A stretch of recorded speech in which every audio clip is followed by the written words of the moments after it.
Un peuple sans littérature et sans histoire, c'est ainsi que Lord Durham qualifie le peuple canadien-français en 1839. C'est pourtant la complexité de l'histoire de la province canadienne qui a contribué au développement d'une littérature qui ne cesse de se réinventer. Se réinventer à tel point que de Canadienne française, elle est devenue québécoise dans les années 60. Ce changement n'est en rien anecdotique. En effet, la période d'après-guerre marque une prise de conscience de l'urgence historique.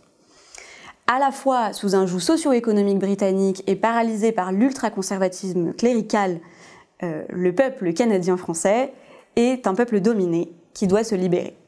C'est dans ce contexte-là que naît un petit groupe d'artistes qui cherchent à remettre en question les fondements de la société québécoise, mais aussi participer à l'élaboration d'une nouvelle culture.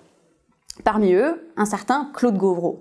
Vous ne le connaissez probablement pas, mais il a pourtant révolutionné le paysage littéraire québécois. C'est à ce poète et dramaturge oublié de l'histoire littéraire que je consacre ma thèse en littérature.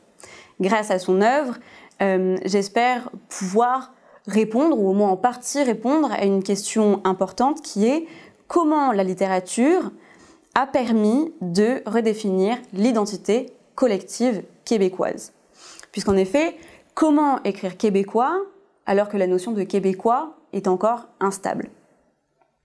Premièrement, l'auteur essaye de se réapproprier la langue, puisque écrire en français a une dimension politique, mais écrire en français pose aussi problème, puisque le français ne permet pas de rendre compte de l'oralité québécoise.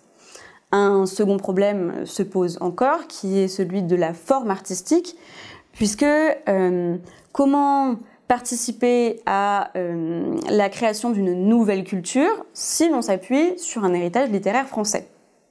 Claude Gauvreau parvient à relever ces différents défis, mais le produit insolite qui apparaît provoque le malaise de la critique jusqu'à aujourd'hui.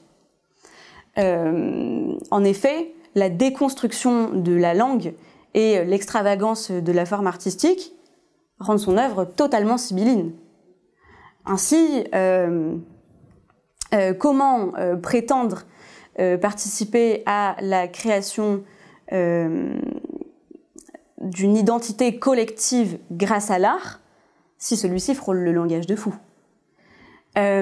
J'espère donc pouvoir, dans ma thèse, montrer comment Gauvreau parvient tout de même à écrire dans une langue authentique et créer une forme artistique tout à fait novatrice, mais j'aimerais surtout montrer de quelle manière Gauvreau se sert de la dramaturgie pour faire de l'art un objet collectif tout en surmontant le malaise.